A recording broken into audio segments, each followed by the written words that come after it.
पर है कि अध्यक्ष और अधिष्ठाता में उपसर्ग क्या होगा। तो इसमें एक ही उपसर्ग है, यानी कि अधि यहां पर भी और अधि यहां पर भी है, तो मैं कहूंगा अधि यहां पर उपसर्ग हो जाएगा। आंसर आपका ऑप्शन नंबर ए होगा।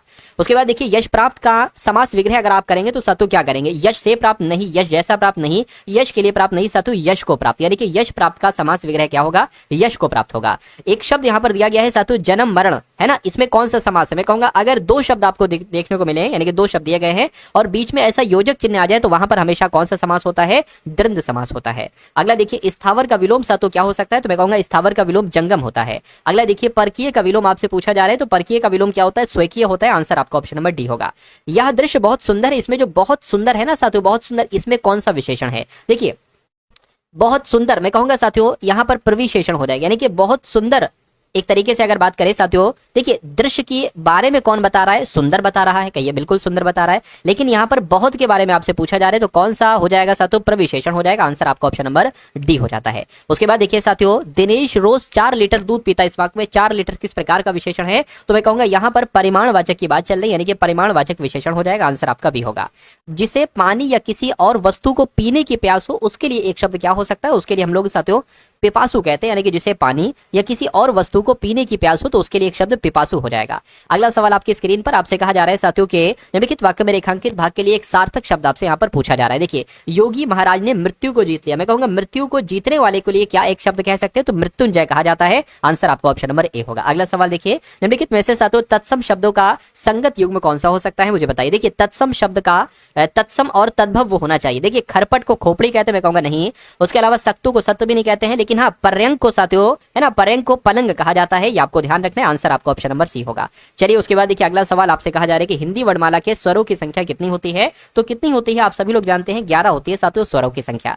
नेक्स्ट नंबर का सवाल है, कहा जा रहा है कि किलक अरे मैं नेह निहारू इन दांतों पर मोती वारू, इसमें कौन सा रस है। देखिए यहां पर आप देख रहे हैं नेह निहारू इन दांतों पर मोती वारू, यानी कि किसी बच्चे की बात चल रही है और माँ प्यार कर रही है अपने बच्चे को, दुलार रही है, कह रही कि इन नेह निहारू किलक अरे मैं नेह निहारू इन दांतों पर मैं मोती वारू, यानी कि अगर कभी माँ अपने बच्चे से प्यार कर रही है, अगर आपको पंक्तियों में ऐसा लग रहा है तो वहां पर हमेशा कौन सा रस होगा, वहां पर हमेशा वात्सल्य रस होता है। निम्नलिखित में से कौन सा शब्द स्त्रीलिंग है, तो स्त्रीलिंग शब्द मुझे बता दीजिए। देखिए सुर पुल्लिंग है, देव पुल्लिंग है, लज्जा कैसी है, लज्जा आपका एक पुल्लिंग शब्द हो जाएगा, सॉरी पुल्लिंग नहीं बल्कि स्त्रीलिंग शब्द हो जाएगा, बाकी दानव भी आपका पुल्लिंग शब्द है। अगला देखिए दिग्दर्शन का संधि विच्छेद साथियों क्या हो सकता है, मुझे बताइए।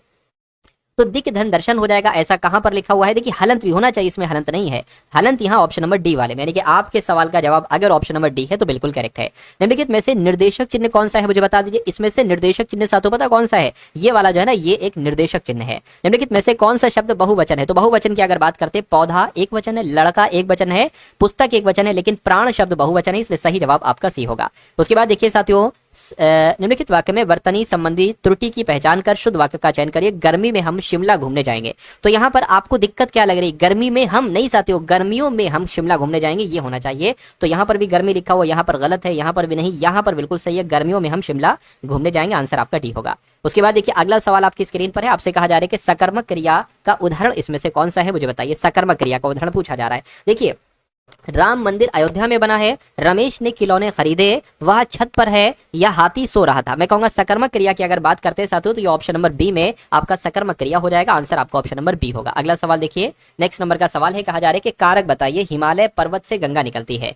तो हिमालय पर्वत से गंगा निकलती है, देखिए यहाँ पर से आ गया है ना, और हिमालय पर्वत से गंगा और हिमालय पर्वत से गंगा अलग हो रही है, और कहीं पर भी अलगाव हो और से शब्द आ जाए और पूछा जाए कारक कौन सा है, तो वहां पर हमेशा अपादान कारक होता है।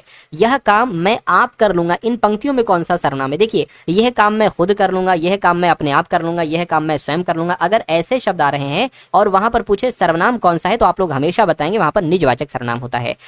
जो जग हित पर प्राण निछावर है कर पाता, जिसका तन है किसी लोक में हित लग जाता है, इस पंक्ति में कौन सा छंद है, छंद आपसे पूछा जा रहा है। देखिए अगर हम यहाँ पर छंद की साथों पहचान करने की कोशिश करें तो मेरा मानना है कि इसमें आपको मात्राएं काउंट करना होगी। मात्राएं कैसे काउंट करते, देखिए 1 2 ये 2 मात्राएं होंगी, 1 2 ये 2 मात्राएं होंगी, और 1 2 ये 2 मात्राएं होंगी, 1 2 ये 2 मात्राएं होगी, 1 2 3 3 मात्राएं होंगी, 1 2 3 4 5 5 मात्राएं हो गई, 5 6 और कितनी होगी 5 हो गई, और आपका इधर कितनी हो गई 1 2 2 मात्राएं हो गई, फिर यहाँ पर भी 1 और 2 मात्राएं होंगी, 1 2 3 4 4 मात्राएं हो गई, 1 2 3 4 4 मात्राएं हो गई, 1 2 2 मात्रा 2 मात्रा, 1 2 3 3 मात्रा, है ना, 1 2 और 3 मात्रा यहाँ पर, 2 मात्रा यहाँ पर, 2 मात्रा यहाँ पर, है ना। अब देखिए जरा काउंट कर लीजिए, 2 मात्रा यहाँ पर और 4 मात्रा यहाँ पर। तो सातों देखिए इसको एक ये लाइन है अलग और फिर एक यहाँ से स्टार्ट है। इसमें जो होता है मैं आपको बता दूं सातों कितनी मात्राएं, सबसे पहले ये देखना होगा। 2 2 4 6 7 8 11 11 और 5 16 हो जाएगा, 16 17 18 19 20 और 4 24, यानी कि इस पहली पंक्ति में 24 मात्राएं आई हैं। दूसरी पंक्ति को देखिए 4 5 6 7 8 8 और 11 11 आपका 14 14 15 16 17 18 19 20 और 4 24, यानी कि अगर किसी पंक्ति में 24 24 मात्राएं आ रही हैं तो उसमें कौन सा छंद होगा, मैं कहूंगा उसमें रोला छंद होगा। तो रोला अगर आपका जवाब है तो आपका जवाब बिल्कुल करेक्ट है। अगला सवाल आपकी स्क्रीन पर है, निम्नलिखित में से कौन सा शब्द अनेकार्थी शब्द है। अंक, दोस्त, कबूतर, परिवार, मैं कहूंगा अंक शब्द एक अनेकार्थी शब्द है। सामान्य वर्तमान काल वाला वाक्य आपसे यहाँ पर पूछा जा रहा है, जिसमें सामान्य वर्तमान काल कौन सा वाक्य है। गायक गीत गाता है, गायक गीत गा चुका है, गायक गीत गा रहा है, गायक ने गीत गाया है। मैं कहूंगा सामान्य वर्तमान काल वाला वाक्य कौन सा है, गायक गीत गाता है, ये है। तो आंसर आपका ऑप्शन नंबर ए होगा। बिनु पद चले, सुने बिनु काना, कर बिनु कर्म करे विधि नाना। देखिए बिनु पद चला मतलब बिन पद के, बिना पैरों के वो चल रहा है। सुना बिनु काना यानी कि बिना कान के वो सुन रहा है। तो कभी भी अगर ऐसा हो तो वहां पर हमेशा कौन सा अलंकार होगा, मैं कहूंगा हमेशा वहां पर विभावना अलंकार होगा। ये आप लोग लगा देंगे। निम्नलिखित में से यमुना का इसमें से कौन सा पर्यायवाची नहीं है, ये आपसे पूछा जा रहा है। देखिए यमुना को हम लोग कृष्णा भी कहते हैं, अर्कजा भी कहते हैं साथियों, है ना, और हंस सुता भी कहते हैं, लेकिन कुलंकषा नहीं कहा जाता है। तो यही आपका जवाब हो जाएगा। किरण का पर्यायवाची इसमें से आपसे पूछा जा रहा है, मुझे बताइए। तो किरण को पता है साथियों, रश्मि कहा जाता है। तो रश्मि आपके इस सवाल का बिल्कुल सही जवाब है। अगला देखिए, रामधारी सिंह दिनकर को किस कृति पर साहित्य अकादमी पुरस्कार मिला था। तो मैं कहूंगा संस्कृति के 4 अध्याय की अगर बात करें, इसके लिए ही रामधारी सिंह दिनकर को साहित्य अकादमी पुरस्कार मिला था। निम्नलिखित में से कौन अष्टचाप के कवि नहीं है। देखिए सूरदास आप सभी को पता है अष्टचाप के कवि हैं, कुंभन दास भी हैं और उसके अलावा नंददास भी हैं, लेकिन सुंदरदास नहीं, अब नहीं है। तो यही आपका जवाब होगा। अगला देखिए, हिंदी के जिन वर्णों का उच्चारण करते समय केवल श्वास का प्रयोग किया जाता है, उन वर्गों को क्या कहा जाता है। तो उनको सातु अघोष कहा जाता है। आंसर आपको ऑप्शन नंबर ए होगा। उसके बाद देखिए अगला सवाल है, कहा जा रहा है कि मैं वहां होकर आया हूं, इस वाक्य में अव्यय शब्द कौन सा है। तो इसमें सातु जो वहां शब्द है ना, ये कैसा शब्द है, ये आपका अव्यय शब्द है। आंसर आपका ऑप्शन नंबर ए होगा। माखनलाल चतुर्वेदी को किस रचना के लिए साहित्य अकादमी पुरस्कार दिया गया था। तो आपको ध्यान रखना है साथों, इनकी हिम तरंगिणी जो रचना है साथों, इसके लिए माखनलाल चतुर्वेदी को साहित्य अकादमी पुरस्कार दिया गया था। निम्न वाक्य में अनुपयुक्त शब्द प्रयोग संबंधी अशुद्धि दूर करने के लिए एक रेखांकित भाग को उचित विकल्प चुनकर प्रतिस्थापित आपको यहाँ पर करना है। आपसे कहा जा रहा है कि हिंदी साहित्य में आचार्य रामचंद्र शुक्ल एक बड़े व्याख्याता माने जाते हैं, है ना। तो एक बड़े व्याख्याता साथियों की जगह पर क्या आएगा, इसको प्रतिस्थापित करके एक अच्छे वर्चक आएगा, नहीं एक उत्कृष्ट विश्लेषक आएगा। मैं कहूंगा बिल्कुल सही साथियों, इसकी जगह पर ये आएगा। आंसर आपका ऑप्शन नंबर बी हो जाता है। अगला सवाल आपकी स्क्रीन पर, समुच्चय बोधक को कहते हैं, यानी कि समुच्चय बोधक जो है साथियों वो अविकारी होते हैं, अविकारी होते हैं। मैं कहूंगा अविकारी होते हैं, इसलिए सही जवाब आपका ऑप्शन नंबर ए होगा। हिंदी में वचन होते हैं, तो हिंदी में कितने वचन होते हैं साथियों, हिंदी में 2 वचन होते हैं, एक वचन और बहुवचन। संस्कृत में 3 वचन होते हैं, एक वचन, बहुवचन और त्रिवचन। उसके बाद देखिए उपसर्ग को कहा जाता है। तो उपसर्ग जो होता है ना, वो शब्द का अंश होता है, वाक्य का अंश नहीं होता है साथियों। अगला सवाल देखिए, इनमें से क्या कविता के पदों में सक्रियता और प्रभावशीलता लाता है। तो क्या आपके सवाल का जवाब हो सकता है, फटाफट एक बार साथियों यहाँ पर अलंकार है, काव्य गुण है या साथियों रस है। मैं कहूंगा काव्य गुण है, तो काव्य गुण आपके सवाल का जवाब हो जाता है। नेक्स्ट नंबर का सवाल आपकी स्क्रीन पर है। आपसे कहा जा रहा है साथियों कि एक से बढ़कर दूसरे, इसका अर्थ व्यक्त करने वाले के लिए सही लोकोक्ति क्या हो सकती है। तो समरथ को नहीं, दोष गोसाई नहीं, शेर को सवा शेर, बिल्कुल सही साथियों। एक से बढ़कर दूसरे, इसके लिए इसका मतलब होता है, आपसे कहा जा रहा है कि भारतीय संविधान में 10 मौलिक कर्तव्यों को निम्नलिखित में से किस वर्ष जोड़ा गया था। तो 1976 में जोड़ा गया था साथियों। जो 10 मौलिक कर्तव्य थे ना, इसको 1976 में ही जोड़ा गया था। उत्तर प्रदेश को राज्य का दर्जा कब प्राप्त हुआ। तो मैं कहूंगा साथियों 1950 में उत्तर प्रदेश राज्य को राज्य का दर्जा प्राप्त हुआ। अगला देखिए, मिनीमाता रोग का प्रकोप सीसा द्वारा जल प्रदूषण के कारण हुआ या साथियों आर्सेनिक, कैल्शियम या पारा। मैं कहूंगा पारा या मरकरी आपके सवाल का बिल्कुल सही जवाब हो जाएगा। अगला देखिए, हड़प्पा सभ्यता का मोहनजोदड़ो स्थल किस नदी के तट पर स्थित है। तो यह साथियों सिंधु नदी के तट पर स्थित है। सिंधु नदी ऑप्शन नंबर ए आपका जवाब हो जाता है। किस देश ने पहला कृत्रिम उपग्रह स्पुतनिक प्रथम लॉन्च किया। तो मैं कह सकता हूं साथियों सोवियत संघ आपके सवाल का जवाब होगा, क्योंकि सोवियत संघ देश ने पहला कृत्रिम उपग्रह स्पुतनिक प्रथम लॉन्च किया था। निम्नलिखित में से कौन सी रेखा पाकिस्तान और अफगानिस्तान को अलग करती है। तो मैं कहूंगा साथियों यहाँ पर डुरंड रेखा की अगर बात करें तो डुरंड रेखा ही पाकिस्तान और अफगानिस्तान को अलग करती है। The Moor's last sigh, the Moor's last sigh उपन्यास के लेखक कौन है। तो मैं कहूंगा साथियों सलमान रुश्दी की अगर हम बात करें तो सलमान रुश्दी ही द मूर्स लास्ट साई उपन्यास के लेखक हैं। अगला देखिए साथियों, उकाई बांध किस नदी पर स्थित है। तो उकाई बांध की अगर बात करें ये साथियों ताप्ती नदी पर स्थित है। अगला सवाल देखिए, हेमिस उत्सव ये कहां पर मनाया जाता है? तो आपको मालूम होना चाहिए हेमिस उत्सव की अगर बात करें तो ये लद्दाख में मनाया जाता है। लद्दाख आपके सवाल का जवाब होगा। नेक्स्ट नंबर का सवाल आपकी स्क्रीन पर है, भारत में राष्ट्रीय मतदाता दिवस कब मनाया जाता है? तो ये मनाया जाता है 25 जनवरी को। कब साथियों? 25 जनवरी को ही भारत में राष्ट्रीय मतदाता दिवस मनाया जाता है। भारतीय स्कीइंग और पर्वतारोहण संस्थान कहां पर स्थित है? तो ये गुलमर्ग में स्थित है। गुलमर्ग आपके सवाल का जवाब होगा। उसके बाद देखिए, निम्नलिखित में से किसने 1876 में सुरेंद्र नाथ बनर्जी के साथ मिलकर इंडियन एसोसिएशन नामक संगठन की स्थापना की थी? तो मैं कह सकता हूं कि किसने, तो आनंद मोहन बोस ने 1876 में सुरेंद्र बनर्जी के साथ मिलकर इंडियन एसोसिएशन नामक संगठन की स्थापना की थी। उसके बाद देखिए अगला सवाल, कहा आपसे जा रहे कि भारत के उत्तरी राज्यों में फसलों के निम्नलिखित समूह में से कौन सा समूह खरीफ मौसम से संबंधित है? तो गेहूं तो नहीं है, गेहूं चना राई, मैं कहूंगा चावल मक्का बाजरा है। तो चावल मक्का बाजरा आपके इस सवाल का जो होगा वो बिल्कुल सही और सटीक जवाब हो जाएगा। चलिए साथियों, नेक्स्ट नंबर का सवाल आप लोग देखते जाइए। दाची ग्राम या दाची ग्राम राष्ट्रीय उद्यान है ना, क्या कहा जा रहा है साथियों? दाची ग्राम राष्ट्रीय उद्यान ये जो है ना, ये किसके घर के तौर पर जाना जाता है? तो अगर बात करते हैं ये हंगुल, यहाँ पर खाली जगह है साथियों एक, दाची ग्राम राष्ट्रीय उद्यान जो है ये हंगुल के तौर पर जाना जाता है ना, हंगुल के घर के तौर पर जाना जाता है। आंसर आपका डी होगा। उसके बाद देखिए, देशों और उनकी राजधानियों के संदर्भ में निम्नलिखित में से कौन सा युग्म सही है? सही युग्म आपसे यहाँ पर पूछा जा रहा है। तो कंबोडिया है ना, बिलिसी बिल्कुल गलत है। म्यांमार न्यायपीड़ो बिल्कुल साथियों, म्यांमार की राजधानी क्या है? मैं कहूंगा न्यायपीड़ो है। तो न्यायपीड़ो आपके सवाल का जवाब होगा, बाकी ये दोनों गलत हैं। उसके बाद देखिए अगला सवाल आपकी स्क्रीन पर कह रहे उपभोक्ता मूल्य सूचकांक किसके द्वारा जारी किया जाता है? तो ये किसके द्वारा जारी किया जाता है? ये केंद्रीय सांख्यिकी कार्यालय के द्वारा जारी किया जाता है। सही जवाब आपको ऑप्शन नंबर हो जाता है। भारत में 2011 की जनगणना कितने चरणों में हुई थी आपसे पूछा जा रहा है? तो मैं कहूंगा साथियों 2 चरणों में हुई थी। तो 2 चरण ऑप्शन नंबर ए आपके सवाल का जवाब होगा। उसके बाद देखिए साथियों, वर्ण परिचय नामक पुस्तक निम्नलिखित में से किसने लिखी है? तो ये साथियों किसने लिखी है? ये ईश्वर चंद्र विद्यासागर ने लिखी है। राइट आंसर आपका ऑप्शन नंबर डी हो जाता है। उसके बाद देखिए, सरकार के संसदीय स्वरूप को मॉडल के रूप में भी जाना जाता है। तो अगर हम यहाँ पर साथियों बात करते हैं, आपको भी मालूम होना चाहिए सरकार के संसदीय स्वरूप को जो है ना वो वेस्टमिंस्टर मॉडल के रूप में भी जाना जाता है। राइट आंसर आपका ऑप्शन नंबर बी होगा। सेबी का पूर्ण रूप क्या है? यानी कि सेबी की फुल फॉर्म आपसे पूछी जा रही है। तो state exchange board of India, state and enrolment board of India, securities and exchange board of India, मैं कहूंगा securities and exchange board of India. ये आपके सवाल का बिल्कुल सही जवाब हो जाएगा। उत्तर प्रदेश का प्राचीनतम और विशालतम बहुउद्देशीय संग्रहालय ये कौन सा है? तो मैं कहूंगा लखनऊ का राज्य संग्रहालय ही उत्तर प्रदेश का प्राचीनतम और विशालतम बहुउद्देशीय संग्रहालय है। स्पैम होता है, स्पैम के बारे में अब आपसे पूछा जा रहा है। तो ये अप्रार्थित संदेश होता है, बिल्कुल सही। मेल बॉक्स सेवाओं में बाधा, बिल्कुल। इंटरनेट घंटों की चोरी, तो ये नहीं है साथियों, ये नहीं है। मैं कहूंगा ये और ये वाला सही हो जाएगा, यानी कि ए और बी आपका बिल्कुल सही है। निम्नलिखित में से किस नदी को बिहार का शोक कहा जाता है? देखिए आपको यहाँ पर ध्यान रखने, क्वेश्चन बहुत इंपॉर्टेंट है। कोसी नदी को साथियों बिहार का शोक कहा जाता है। मधुबनी चित्रकला शैली की उत्पत्ति किस राज्य से हुई थी? तो साथियों बिहार राज्य से हुई थी। उसके बाद देखिए, उत्तर प्रदेश में एम्बुलेंस के लिए आपातकालीन फोन नंबर निम्नलिखित में से कौन सा है? तो किस नंबर की बात चल रही है? मैं कहूंगा 108 नंबर की बात चल रही है। आंसर आपका बी है। उसके बाद देखिए, वायुसेना के बाद एयर मार्शल के समतुल्य थल सेना में पद साथियों कौन सा होता है? तो लेफ्टिनेंट जनरल का होता है। तो लेफ्टिनेंट जनरल आपके सवाल का बिल्कुल सही जवाब है। उसके बाद देखिए, महाराष्ट्र की महिलाओं द्वारा कौन सा नृत्य किया जाता है? तो महाराष्ट्र की महिलाओं द्वारा साथियों लावड़ी नृत्य किया जाता है। ये आपसे पूछा जाता है साथियों, कई बार आपसे पूछा जा चुका है। किस कलाकार के संगीत एल्बम का शीर्षक लैंड ऑफ गोल्ड है? तो यहाँ पर अगर बात करते हैं साथियों, अनुष्का शंकर आपका जवाब होगा। यानी कि अनुष्का शंकर की अगर बात करें तो इनके संगीत एल्बम का शीर्षक लैंड ऑफ गोल्ड है। उसके बाद देखिए, भारत में मतदान की आयु कब घटाकर 18 वर्ष कर दी गई थी? तो ये काम 1989 में हुआ था। ये आपको ध्यान रखना है। आंसर आपका भी होगा।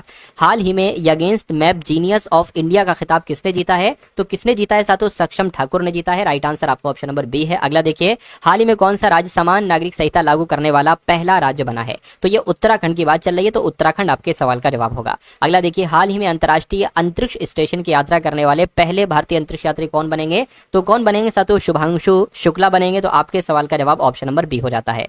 उसके बाद देखिए साथियों, कौन सी कंपनी हाइड्रोजन परिवहन पाइप विकसित करने वाली भारत की पहली स्टील कंपनी बनी है? तो किस कंपनी की बात चल रही है साथियों? मैं कहूंगा टाटा स्टील लिमिटेड कंपनी की बात चल रही है। ये कंपनी हाइड्रोजन परिवहन पाइप विकसित करने वाली भारत की पहली स्टील कंपनी बनी है। उसके बाद देखिए, भारत ने भूकंप प्रभावित म्यांमार को सहायता उपलब्ध कराने के लिए कौन सा अभियान शुरू किया है? तो साथियों ब्रह्मा नाम का अभियान शुरू किया। यानी कि भारत ने भूकंप प्रभावित म्यांमार को सहायता उपलब्ध कराने के लिए कौन सा अभियान शुरू किया है? तो ब्रह्मा नाम का अभियान शुरू किया है।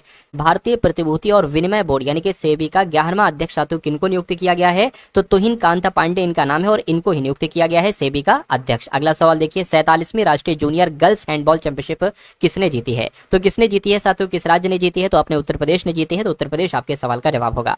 हाल ही में भारतीय बैंक संघ का नया अध्यक्ष किनको नियुक्त किया गया है, तो चल्ला श्रीनिवासलु शेट्टी को ही भारतीय बैंक संघ का नया अध्यक्ष नियुक्त किया गया है। राइट आंसर अगर आपका ऑप्शन नंबर ए के साथ है तो मैं कहूंगा आंसर आपका बिल्कुल। यदि प्लस का अर्थ भाग है, माइनस का अर्थ प्लस है, तो जैसा जैसा सबसे पहले कहा जा रहा है वैसा वैसा कर लीजिए। प्लस का अर्थ क्या है, भाग, यानी कि जहां प्लस होगा वहां आप भाग लिखेंगे, जहां माइनस होगा वहां सातों आप प्लस लिखेंगे, और जहां गुणा होगा वहां पर आप माइनस लिखेंगे, और जहां पर सातों भाग होगा वहां पर आप गुणा लिखेंगे। पहली बात आपको ध्यान रखना है। अच्छा, दूसरी बात अगर बात करें, अब देखिए सातों एक काम करिए, आप यहीं पर कर लीजिए। चलिए अच्छा मैं लिख देता हूं सातों, दोबारा लिख देता हूं, या हम यहां पर लिख देते चलिए। जैसे कि ये मान लीजिए क्या है, ये गुणा है, तो गुणा की जगह पर क्या आएगा, माइनस आएगा, तो ये माइनस इसको अब आप करेंगे। माइनस है, माइनस की जगह पर प्लस आएगा, तो ये आप प्लस मानेंगे। भाग है, भाग की जगह पर गुणा मानेंगे आप, ये प्लस है, प्लस की जगह पर भाग मानेंगे। माइनस है, माइनस की जगह पर प्लस मानेंगे। भाग है, भाग की जगह पर गुणा मानेंगे। इसको देखकर साथियों आप सॉल्व करिए, है ना, या मैं लिख देता हूं साथियों, वो ज्यादा आपके लिए बेहतर रहेगा। 49 माइनस 12, है ना, ये हो गया। उसके बाद अगर बात करते हैं साथियों ब्रैकेट बंद, माइनस 6, है ना, माइनस नहीं प्लस आएगा, 6 और गुणा और साथियों 2 आपका आ जाएगा। उसके बाद प्लस आ जाएगा, प्लस नहीं बल्कि सॉरी भाग आएगा। एक सेकंड रुकिए, हाँ क्या आ जाएगा यहाँ पर साथियों, भाग आ जाएगा, और फिर आपका ये ब्रैकेट बंद हो जाएगा।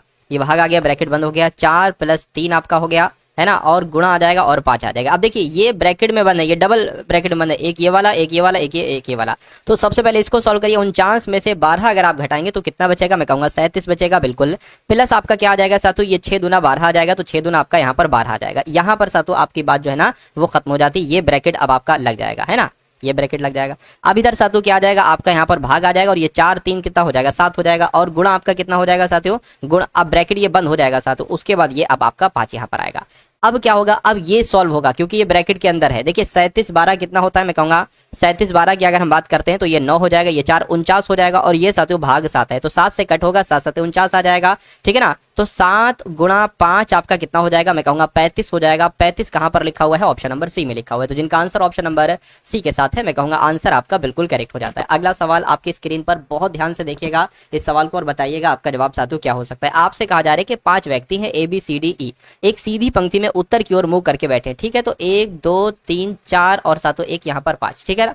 क्या कहा जा रहा है कि उत्तर की ओर सभी के सभी लोग साथियों यहाँ पर बैठे, कह रहे हैं कि A C के बाईं ओर ठीक बगल में बैठा हुआ है, और A और E के बीच में केवल C बैठा हुआ है। देखिए A C के बाईं, आप C को कहीं पर भी बैठा लीजिए, मान लीजिए C को हमने यहाँ पर बैठा लिया, C के बाईं ओर ठीक बगल में बैठा हुआ A, यानी कि C के बाईं ओर ठीक बगल में बैठा है A। उसके बाद कहा जा रहा है कि A और E के बीच में C बैठा हुआ है। अच्छा भैया, तो A और E, है ना, एक काम करिए साथियों, इधर भी तो आ सकता है साथियों कुछ, है ना।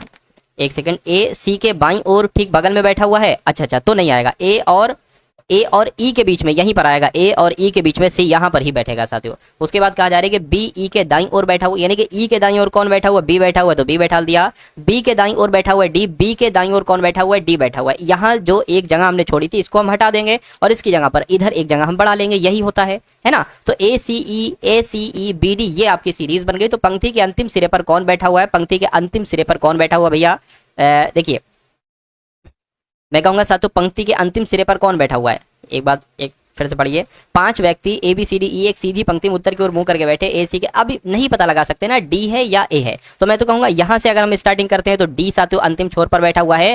तो अच्छा बाएं सिरे पर कौन बैठा हुआ है, ये चीज मैं नहीं पढ़ पाया। तो पंक्ति के अंतिम बाएं सिरे पर कौन बैठा हुआ, भाई साहब बाएं सिरे पर तो ए बैठा हुआ है, दाएं सिरे पर बैठा हुआ है डी। तो आंसर आपका option number A, option number A नहीं बल्कि ए, जो कि ऑप्शन नंबर बी में है। ये 4 अक्षर समूह दिए गए हैं जिनमें से 3 किसी तरह से एक समान है, एक अलग है, उस अलग वाले का आपको चयन करना है, ऐसा सवाल आता है। देखिए अगर हम बात करते हैं जैसे कि एच जो होता है ना 8 पर होता है, यू 21 पर होता है, जे 10 पर होता है, यू 21 पर होता है, आई 9 पर होता है, डब्ल्यू 23 पर होता है, एल की अगर बात करते हैं 12 पर होता है, जेड 26 पर होता है, एन 14 पर होता है, और के आपका 11 पर होता है, वाई आपका 25 पर होता है, और एम 13 पर होता है। देखिए साथियों यहाँ पर अगर हम बात करते हैं 11 से अगर 25 पर जाए तो मेरे ख्याल से कितना बढ़ रहा है साथियों, 14 बढ़ रहा है। अगर 25 से 13 पर जाए तो देखिए 25 वाई होता है, जेड 26 हो जाएगा, फिर अगर 1 से गिनती गिनेंगे तो यहाँ पर भी 14 बढ़ रहा है, ठीक है कोई दिक्कत नहीं है, 14 यहाँ पर साथियों बढ़ रहा है। उसके बाद देखते हैं, देखिए 12 से 26 हुआ है तो यहाँ पर भी 14 बढ़ रहा है, और हाँ यहाँ पर भी 14 बढ़ रहा है। यहाँ पर अगर बात करते हैं साथियों, यहाँ पर अगर बात करें 9 से 23 हुआ, यहाँ पर भी 14 बढ़ रहा है, यहाँ पर भी लगभग 14 बढ़ रहा है ना। ये क्या है साथियों, ये 10 है, 21 से 10 पर जाए भाई साहब 14 नहीं बढ़ रहा है, तो ये लॉजिक सबसे अलग होगा, यानी कि ये ऑप्शन आपका सबसे अलग होगा, सबसे अलग होगा, तो यही आपका जवाब हो जाएगा। ऐसे सवाल आएंगे साथियों, इससे बाहर आपका पेपर जाएगा नहीं, ये ऐसी मेरी पूरी उम्मीद है, और पूरा एनालिसिस के आधार पर मैं आपसे ये बात कह रहा हूँ। उसके बाद देखिए कहा जा रहा है कि नंबर सीरीज का सवाल है, आपसे कहा जा रहा है कि 9, 25, 53, 157, 317, फिर यहाँ पर कौन सा नंबर आ सकता है, बस इतनी सी बात आपसे पूछी जा रही है। देखिए साथियों, यहाँ पर अगर बात करते हैं 9 है, उसके बाद साथियों 25 है, उसके बाद 53 आ चुका है, और उसके बाद आ चुका है साथियों 157, और उसके बाद आ चुका है 317। तो अगला नंबर क्या हो सकता है, बस इतनी सी बात आपको बताना है। थोड़ा सा अगर आप ध्यान देंगे तो इसके सही जवाब तक आप लोग पहुंच जाएंगे। कैसे पहुंचेंगे, देखिए साथियों 9 से 25 कैसे बना है, अगर मैं यहाँ पर 9 की गुणा 3 से करा दूं, 9 3 27, और उसमें से 2 घटा दूं तो कितना बन जाएगा, 25 बन जाएगा। उसी प्रकार से 25 की गुणा 2 से करा दूं और इसमें 3 जोड़ दूं तो कितना बन जाएगा, 53 बन जाएगा। और उसी प्रकार 53 की गुणा अगर 3 से करा दूं तो कितना बन जाएगा, 3 3 9, लगभग कितना बन जाएगा, 159 बन जाएगा। और फिर उस 159 में 2 घटा देता हूं तो 157 बन जाएगा। कहिए बिल्कुल सही बात है। यानी कि देखिए अब इसको देखिए, गुणा 3 माइनस 2, गुणा 2 प्लस 3, फिर मतलब जो ये है वो ये है, तो जाहिर सी बात है जो ये होगा वो यहाँ पर आएगा। क्या आएगा, गुणा 2, यानी कि 157 की गुणा 2 से करिए और फिर प्लस 3 जोड़ दीजिए। अगर साथियों ये 370 आ जाता है तो बहुत अच्छी बात है। देखिए 2 से गुणा करिए, पहले 2 सत्ते 14 हो जाएगा, और 2 पंजे 10, 11 हो जाएगा, 2 एकम 2 3, 314 आ गया। इसमें 3 जोड़िए साथियों, 14, 15, 16, 17, देखिए वही आ गया। यानी कि अब साथियों हम क्या करेंगे, अब हम यहाँ पर ये लिखेंगे गुणा 3 माइनस 2, गुणा 3 माइनस 2 करा लीजिए और आंसर आपका आ जाएगा। 317 की गुणा 3 से कराइए, 3 सत्ते आपका 21 हो जाएगा, 3 दूना 6, 3 एकम 3 और 2 5 हो जाएगा, 3 3 9 हो जाएगा। इसमें 2 घटा दीजिए, मैं कहूंगा 949 आ जाएगा। क्या 949 कहीं ऑप्शन में है, मुझे दिख रहा है साथियों, बिल्कुल 949 ऑप्शन नंबर बी वाले में है। तो जिनका आंसर ऑप्शन नंबर बी के साथ है तो बिल्कुल करेक्ट आपका आंसर हो जाता है। अगला सवाल आपकी स्क्रीन पर फिर से नंबर सीरीज का सवाल है। लगभग 3 से 4 सवाल साथियों अलग अलग टाइप से नंबर सीरीज के पूछे जाते हैं। तो 10 है, 11 है, 19 है, उसके बाद साथियों 46 है, उसके बाद 110 है। तो अगला नंबर यहाँ पर क्या आ सकता है, ये आपको यहाँ पर बताना है। देखिए साथियों, जैसे कि यहाँ पर 10 से 11 हुआ है तो मैं कहूंगा 1 बड़ा है, 11 से 19 हुआ है तो 8 बड़ा है, 19 से 46 हो गया कितना बड़ा, देखिए 9 में से 16 में से 9 जाएगा तो लगभग 7 बचेगा, यहाँ पर 2 आ जाएगा। यहाँ पर कितना बड़ा है, 4 इधर है ना, और फिर 60 64 बढ़ जाएगा। अब यहाँ पर कितना बढ़ेगा ये बात आपको बतानी। ये नंबर आपको जाने पहचाने नहीं लग रहे हैं, 1 8 3 1 8 27 64। देखिए इसको अगर हम 2 का क्यूब देख लें, ये 3 का क्यूब है और ये 4 का क्यूब है, इसको हम 1 का क्यूब रख सकते हैं। तो 1 2 3 4, तो जाहिर सी बात है 5 आ जाएगा। 5 का क्यूब होता है 125, यानी कि 110 में 125 आपको प्लस करना है। देखिए कितना होगा, 235 होगा। क्या 235 है, बिल्कुल है, ऑप्शन नंबर ए वाले में है।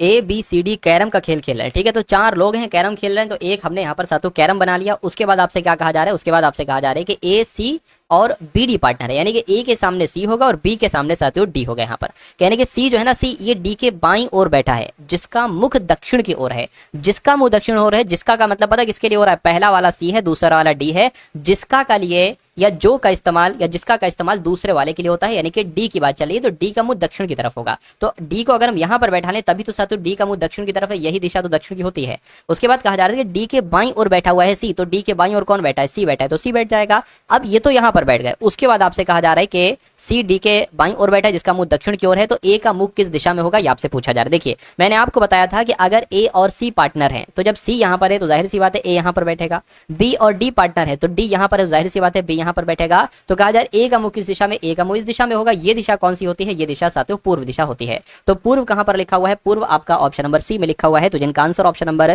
C के साथ है तो बिल्कुल करेक्ट है। अगला सवाल आपकी स्क्रीन पर कह रहे हैं निम्नलिखित में से कौन सा पासा मानक पासा है। मानक पासे के बारे में आपसे पूछा जा रहा है कि इनमें से कौन सा मानक पासा है। एक बात आप लोग ध्यान रखेंगे, मानक पासे में जो विपरीत फलक होते हैं ना, उनको अगर जोड़ोगे तो उनका योगफल 7 आएगा। अब जैसे कि हम पहले पासे को देखें, इसमें 3 को और 7 को जोड़ने पर क्या आ रहा है, 7 आ रहा है, तो ये मानक पासा नहीं हो सकता। क्यों, क्योंकि विपरीत, जैसे कि ऊपर वाला अगर 3 है तो नीचे अगर 4 होता तो वो मानक पासा होता, लेकिन यहाँ तो बराबर बराबर में क्या है, जोड़ 7 हो रहा है, तो ये मानक पासा नहीं हो सकता। चलिए कोई दिक्कत नहीं है। इसकी अगर बात करें, 5 3 को जोड़े तो 7 नहीं बन रहा है, 3 1 को जोड़े 7 नहीं बन रहा है, 1 5 को जोड़े 7 नहीं बन रहा है। इसकी अगर बात करें 2 और 5 को जोड़ दे तो 7 बनना है, यानी कि ये भी आपका मानक पासा नहीं हो सकता। मैं कहूंगा ये तो हो जाएगा, लेकिन ये और ये नहीं हो सकता। तो दूसरा वाला जो है ना, ये आपका मानक पासा है, बाकी नहीं है। यदि भाग को गुणा, यानी यदि भाग और गुणा को परस्पर बदल दिया जाता है तथा प्लस को माइनस को आपस बदल दिया जाता है, यानी कहने का मतलब यह है कि जहां पर आपको भाग देखने को मिले वहां पर गुणा लिख देना, जहां पर प्लस देखने को मिले वहां पर माइनस रख देना और उसको सॉल्व कर देना, देखना क्या आ रहा है। सबसे पहले नंबर कौन कौन से हैं, 50 है, 9 है, 1 है, 63 है और साथियों 17 है। अब देखिए आपका माल क्या होता है, जैसे कि माइनस है, माइनस की जगह पर प्लस रखना है तो प्लस रख दिया। भाग है, भाग की जगह पर गुणा रखना है तो गुणा रख दिया। प्लस है, प्लस की जगह पर माइनस रखना है, गुणा गुणा की जगह पर भाग रखना है। बस इसको कैलकुलेट करिए और देखिए क्या आपका आंसर यहाँ पर आता है, वही आपको ऑप्शन में से टिक कर देना है। सबसे पहले भाग सॉल्व करेंगे, 7 9 63, यानी कि इसकी जगह पर 9 आ जाएगा, माइनस 9 एकम 9 होता है और 50 आपका आ जाएगा। 50 और 9 साथियों, देखिए 50 9 59, फिर 9 घटाओगे तो 50 ही आएगा, यानी कि 50 आपके सवाल का जवाब होगा, जो कौन से ऑप्शन में है, जो ऑप्शन नंबर सी वाले में। अगला सवाल आपकी स्क्रीन पर है, आपसे कहा जा रहा है कि 9 12 15 7 24 25, तो 12 यहाँ पर कौन सा नंबर आएगा और फिर 37 यहाँ पर है। थोड़ा सा दिमाग लगाएंगे तो मेरे हिसाब से सही जवाब तक आप लोग साथियों आपको यहाँ पर पहुंच जाना चाहिए। देखिए एक काम साथियों हम क्या कर सकते हैं, हम ये कर सकते हैं, अगर मुझे ऐसा लग रहा है ना, मुझे ऐसा लगे जैसे कि अगर हम 9 का स्क्वायर कराते हैं तो 81 आता है, 12 का स्क्वायर कराते हैं तो 144 आता है, और 15 का स्क्वायर कराते हैं तो 100 कितना आता है, 15 का स्क्वायर 225 होता है, तो 225 आ गया। मेरे हिसाब से अगर हम इनको जोड़ लें, देखिए 1 और 4 5 होता है, 5 है, 8 और 4 12 होता है, 12 का 2 है, हाथ से लगा 1 1 और 1 2, बिल्कुल साथियों, यानी कि इन दोनों के स्क्वायर को जोड़कर इस नंबर का स्क्वायर बनता है। उसी प्रकार देखिए 7 का स्क्वायर जोड़कर 49 बना, 24 का स्क्वायर हमें नहीं पता है तो हम करा लेते हैं साथियों, है ना, 24 का स्क्वायर नहीं पता है तो 24 गुणा 24 कर लेते हैं, 4 चौक आपका 16, 4 दूना 8 और 1 9 हो जाएगा, 24 दूना 48, 6 आ गया, 17 आ गया, यानी कि 576 बन जाएगा। और ये 576 साथियों क्या होता है साथियों, यानी कि 24 का स्क्वायर अगर करेंगे तो 576 बनेगा। अब आपको देखना है 576 और 7 का स्क्वायर 49, इनका योगफल कितना होता है, तो इनका योगफल साथियों आ जाएगा 625, जो कि आपका 25 का स्क्वायर होता है साथियों, 625। यानी कि अब आपको सिर्फ इतना करना है कि 37 का स्क्वायर निकालिए, सबसे पहले 12 का स्क्वायर निकालिए, कितना होता है 144 होता है, 37 स्क्वायर में से 144 घटा दिए, नंबर आपको प्राप्त हो जाएगा। तो 37 का स्क्वायर यानी कि 37 गुणा 37 कितना होता है, 7 7 49, 7 यहाँ 21 और आपका 25 यहाँ पर आ जाएगा, 3 7 आपका 21 हो जाएगा, 3 3 9 10 और 11 हो जाएगा, 9 आ गया, 6 आ गया, 3 आ गया, 1 आ गया, यानी कि 37 का स्क्वायर कितना हो जाएगा, 1369 हो जाएगा, है ना। 37 की अगर बात करते हैं साथियों, 37 का स्क्वायर कितना हो जाएगा, 1369 हो जाएगा। 1369 में से ये 144 आपको घटाना है खाली, तो ये 5 आ जाएगा, ये 2 आ जाएगा, ये 12 आ जाएगा। 1225 किसका स्क्वायर होता है, बस ये ऑप्शन में से आपको यहाँ पर देखकर मुझे बताना है ना। चलिए कोई दिक्कत नहीं है।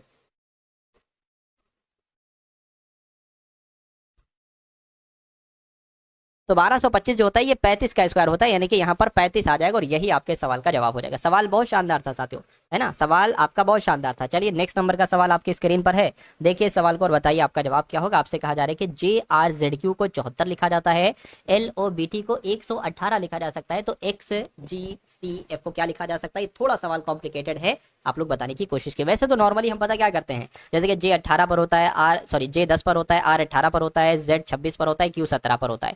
इनको अगर हम जोड़ लें साथियों तो ये 28 हो जाएगा, 28 और देखिए 10 18 28 और 26 और 17 कितना हो जाएगा, 13 13 आपका 21 हो जाएगा, 6 7 71 आ रहा है, यानी कि क्या यहाँ पर 3 प्लस किया गया है। देखते हैं साथियों, इसको अगर बात करते हैं, L आपका 12 पर आता है, O 15 पर आता है, B 2 पर आता है, T 20 पर आता है, तो 20 और 2 22 हो जाएगा, ठीक है ना। 22 और 32 34 हो जाएगा, 34 और 15 कितना हो जाएगा, 9 हो गया, 49 हो गया। देखिए 118 आ रहे हैं, यहाँ पर सिर्फ 3 प्लस किया, यहाँ पर तो बहुत प्लस कर दिया, यानी कि ये लॉजिक हमारा नहीं लगेगा, कोई और सा लॉजिक लगेगा, कोई और सा जो लॉजिक लगेगा वो मैं आपको यहाँ पर बता दे रहा हूँ साथियों। इस लॉजिक को तैयार करिएगा, ये क्वेश्चन आपके एग्जाम में आएगा। देखिए मसला क्या है, मैं आपको साथियों समझाता हूँ यहाँ पर कि इस सवाल में आखिर ऐसा क्या है जो बच्चों को करने में दिक्कत आएगी। देखिए साथियों एक सेकंड रुकिए,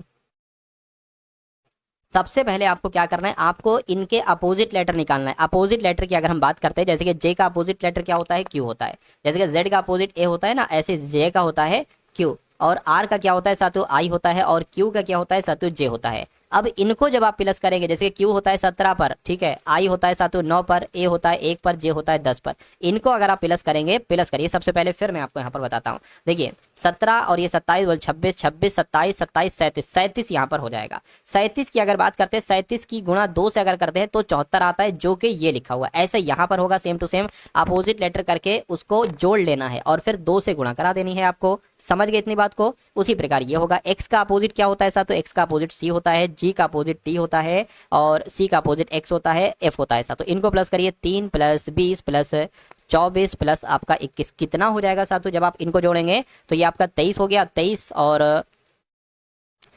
46 47 47 और 21 कितना होता है, तो ये 8 हो गया, ये 6 हो गया, 68 हो गया। 68 की भी गुणा 2 से होगी, तो जब 68 की गुणा 2 से कराएंगे तो 136 आएगा, और 136 आपका कहां पर है, 136 आपका ऑप्शन नंबर ए वाले में लिखा हुआ है। नेक्स्ट नंबर का सवाल आपकी स्क्रीन पर है, देखिए सवाल को और बताइए आपका जवाब क्या होगा। ये भी सवाल आपके एग्जाम के लिए बहुत शानदार है, ऐसे भी 1 से 2 सवाल 100% आते हैं। देखिए आपसे कहा जा रहा है कि एक निश्चित कोड भाषा में फीवर ओरिजिन को ट्री क्लाउड लिखा जाता है, यानी कि फीवर का कोड हो सकता हो ट्री हो या हो सकता हो क्लाउड हो। है ना। ओरिजिन का कोड इसमें सही होगा, ट्री या क्लाउड में से, ठीक है, एक बात क्लियर हो गई। दूसरी बात देखिए, एप्पल ओरिजिन का कोड क्या है, ब्राउन क्लाउड है, यानी कि अब देखिए ओरिजिन यहां पर भी है, ओरिजिन यहां पर भी है, यानी कि सेम सेम इसमें क्या है, क्लाउड यहां पर सेम है और यहां पर भी है, यानी कि ओरिजिन का अगर आपसे कोड पूछा जाता तो आप क्लाउड बता देते, बात खत्म थी। लेकिन उसके बाद कुछ और यहां पर शायद पूछा गया, सैंडविच क्या लिखा हुआ है, सैंडविच फीवर का कोड है शू ट्री, यानी कि फीवर का अगर कोड पूछा जाता तो देखिए क्या सेम है, यहां पर ट्री सेम है, यहां पर भी ट्री है, तो फीवर का कोड ट्री हो जाता। लेकिन यहां पर असल में आपसे एप्पल का कोड पूछा जा रहा है कि एप्पल का भाई साहब कोड क्या हो पाएगा, ये आपको बताना है।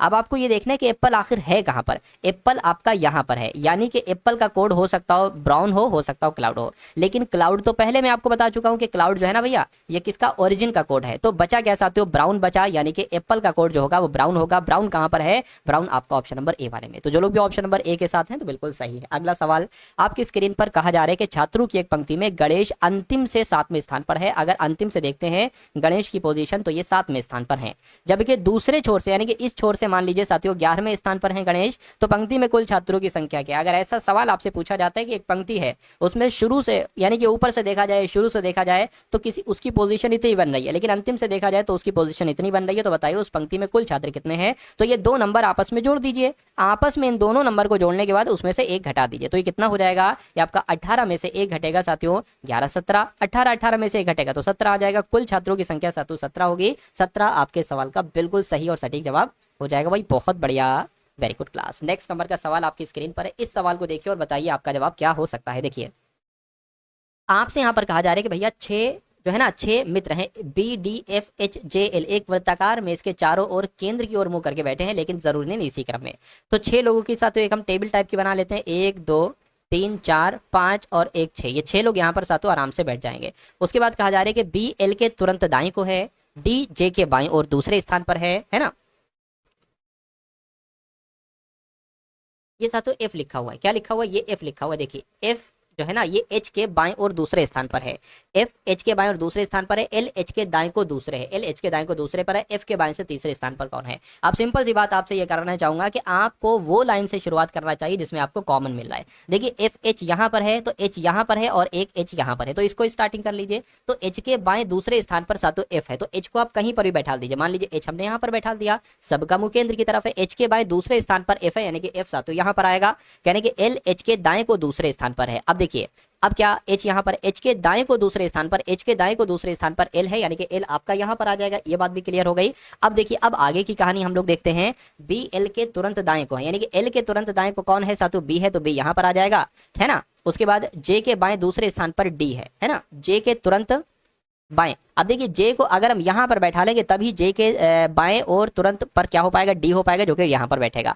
आपसे कहा जा रहा है कि F के बाएं तीसरे स्थान पर कौन है, तो F यहाँ पर है, F के बाएं तीसरे स्थान पर 1 2 3 J है, तो J आपके इस सवाल का बिल्कुल सही और सटीक जवाब हो जाएगा भाई, बहुत बढ़िया, वेरी गुड क्लास। और जिनका भी आंसर ऑप्शन नंबर C के साथ है तो मैं कहूंगा आंसर आपका बिल्कुल करेक्ट हो जाएगा भाई, बहुत बढ़िया, वेरी गुड क्लास। चलिए साथों उसके बाद देखते हैं नेक्स्ट नंबर के क्वेश्चन है।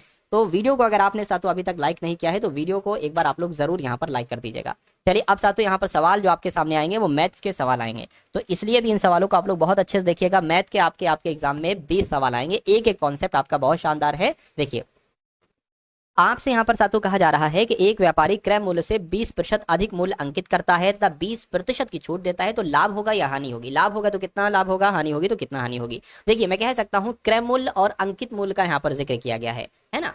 क्रय मूल्य तो मान लेते हैं साथों, क्रय मूल्य की यहाँ पर बात की गई है ना, क्रय मूल्य की यहाँ पर बात की गई है, अंकित मूल्य की यहाँ पर बात की गई है, अंकित मूल्य की यहाँ पर बात की गई है, और फाइनली में जो जाकर विक्रय मूल्य आता है साथों उसकी यहाँ पर बात की गई है। चलिए तो ट्राई करते हैं, देखते हैं यहाँ पर हम लोग कैसे इस सवाल को हम लोग यहाँ पर कर सकते हैं। देखिए आपसे सबसे पहले कहा गया है कि एक व्यापारी क्रय मूल्य से 20% अधिक मूल्य करता है, यानी कि क्रय मूल्य क्या है, अगर 100 रुपए है तो अंकित कितना करता है, 20% अधिक करेगा, यानी कि 120 करेगा, यानी कि लेकिन वो अंकित मूल्य पर 20% की छूट पर बेचता है, तो जो विक्रय मूल्य होगा वो इस पर 20% की छूट, इसका 20% कितना होगा, देखिए 10% इसका 12 होगा, फिर 10% 12 होगा, यानी कि इसका 120 में से आपको 24 घटाना पड़ेगा, तो आपका आ जाएगा। देखिए 120 में से साथियों 24 घटाएंगे तो 96 आ जाएगा, मैं कहूंगा 96 आ जाएगा, यानी कि 100 रुपए की अगर वस्तु कोई है 20% अधिक मूल्य अंकित करता है, फिर उस पर 20% की छूट देता है 120 पर, तो 96 रुपए की वो वस्तु हो जाती है। तो अब बताइए लाभ हुआ हानि, तो मैं कहूंगा यहाँ पर तो साथियों हानि हो रही है ना। कैसे हानि हो रही है भैया? 100 रुपए में लाया था, 96 में बेच रहा है, 4% की साफ साफ हानि हो रही है। तो 4% की हानि कहां पर लिखा हुआ है साथियों? ऑप्शन नंबर बी में लिखा हुआ, और यही आपके सवाल का बिल्कुल सही जवाब हो जाएगा। अगला सवाल देखिए आपकी स्क्रीन पर है, देखिए और बताइए आपका जवाब क्या होगा। आपसे कह रहे हैं कि 9 के प्रारंभिक 20 गुणज, इनका औसत आपसे पूछा जा रहा है। 9 के प्रारंभिक 20 गुणज का मतलब क्या है? 9 एकम 9, 9 दूना 18, 9 तीन 27, ऐसे करके साथियों 20 गुणज, 20 नंबर तक आपको बताना है। 10 नंबर आपके कौन से होंगे? 90 तक होंगे, फिर उसके बाद 20 गुणज। लेकिन इसका एक सूत्र भी होता है जो कि बहुत प्यारा है साथियों। अगर कोई भी नंबर के इतने गुणज का औसत आपसे पूछा जाए तो ये औसत निकालने का सूत्र है, मैं आपको बता देता हूं, आप लोग के एग्जाम में बहुत काम आएगा। एक सूत्र होता है साथियों, एम ब्रैकेट के अंदर n+1 अपॉन में 2 हो जाएगा, ठीक है ना। ये m क्या होता है साथियों? ये m होता है साथियों यहाँ पर ये वाले 9 के, है ना। तो 9 आ गया, 9 आ गया, इतनी बात साथियों क्लियर है। n की अगर बात करें कितने नंबर उसमें होंगे, कितने गुणज उसके होंगे, तो 20 होंगे, +1 आपका आ जाएगा, अपॉन में 2 आ जाएगा। तो 9 गुणा 21/2 यहाँ पर आ जाएगा, बिल्कुल आ जाएगा। 2 से इसको कट करेंगे तो ये 4.5 आ जाएगा, यानी कि 4.5 की गुणा आपको 21 से करानी पड़ी। एक नंबर के बाद पॉइंट लगा देंगे, 5 एकम 5, 5 दूना 10 हो जाएगा, 4 एकम 4, 4 दूना 8 हो जाएगा, 5 आ गया, एक नंबर के बाद पॉइंट लगाना था, 4 आ गया, 9 आ गया, यानी कि 94.5 आया। 94.5 कहां पर लिखा हुआ है? ऑप्शन नंबर सी वाले में लिखा हुआ है। उसके बाद देखिए साथियों, यदि पी क्यू आर किसी काम को 5, 6 और 8 दिनों में पूरा कर सकते हैं, यानी कि पी किसी काम को 5 दिन में, क्यू किसी काम को 8 दिन में, और आर किसी का पी किसी काम को साथियों 5 दिन में, और क्यू किसी काम को 6 दिन में, और आर किसी काम को यहाँ पर 8 दिनों में पूरा करता है। यानी कि यदि वे सभी एक साथ मिलकर कार्य करते हैं तो एक दिन में कितना कार्य, यानी कि कार्य का कितना भाग पूरा कर पाएंगे, ये बात यहाँ पर साथियों आपसे पूछी जा रही। बहुत ध्यान से देखिएगा और बहुत अच्छा कॉन्सेप्ट है साथियों, इसको करके मुझे बताइए। देखिए साथियों, सबसे पहले हम एक ऐसा नंबर ले लेंगे जो कि 5 से कटे, 6 से कटे, 8 से कटे। कौन सा नंबर साथियों वो हो सकता है? मैं कहूंगा 120 वो नंबर हो जाएगा, ठीक है। 120 यहाँ पर वो नंबर मैंने ले लिया। अब इसको हम देखते हैं साथियों, देखिए जैसे कि ये 6 है तो कितना कटे? 6 दूना 12 और 0 यहाँ पर आ जाएगा। 8 से अगर कट करेंगे तो 8 एकम 8, 4 जाएगा 40 हो जाएगा, 8 पंजे 40 हो जाएगा। उसके बाद साथियों कितना हो जाएगा? 5 दूना 10, 5 चौक यहाँ पर 20 हो जाएगा। यानी कि पी एक दिन में 24 कार्य करता है, क्यू एक दिन में 20 कार्य करता है, आर एक दिन में साथियों 15 कार्य करता है। टोटल कार्य कितना है? टोटल कार्य आपका 120 है। ये बात साथियों आपकी समझ में आ गई? चलिए कोई दिक्कत नहीं है। अब अगर हम लोग यहाँ पर साथियों बात करते हैं, देखिए पी क्यू आर पूरा कार्य करते हैं। देखिए P plus Q plus R, ये पूरा कार्य जो करते हैं ना, ये कैसे निकालेंगे? पूरा कार्य करते हैं कितने दिन में? तो टोटल कार्य कितना है? 120 है, और तीनों लोग मिलकर एक दिन में कितना कार्य कर रहे हैं? 24, 20 और 15 टोटल कर लीजिए, ये कितना हो जाएगा? 9 हो जाएगा। ये आपका कितना हो जाएगा? 5, यानी कि 59 कार्य कर रहे हैं। यानी कि टोटल काम तो 120 है, और ये लोग एक दिन में कितना काम कर रहे हैं? 59 कार्य कर रहे हैं। तो ये 120 बटा, मतलब पी क्यू आर, ये पूरा कार्य जो है ना, ये 120 बटा 59 दिन में पूरा करते हैं। अगर आपसे ये पूछा जाए कि एक दिन में कितना भाग किया जाएगा, तो सिर्फ इसका उल्टा कर दीजिए, यानी कि 59 बटा 120 कर दीजिए। ये एक दिन में साथियों कार्य का इतना भाग पूरा करते हैं, तो 59 बटे 120 आपके सवाल का जवाब होगा, जो कौन से ऑप्शन में लिखा हुआ है? मैं कहूंगा ऑप्शन। तो दोस्तों ये वीडियो आप लोगों को कैसी लगी कमेंट बॉक्स में जरूर बताएं। वीडियो अच्छी लगे तो वीडियो को लाइक करें, और चैनल पर नए हैं तो चैनल को सब्सक्राइब करें।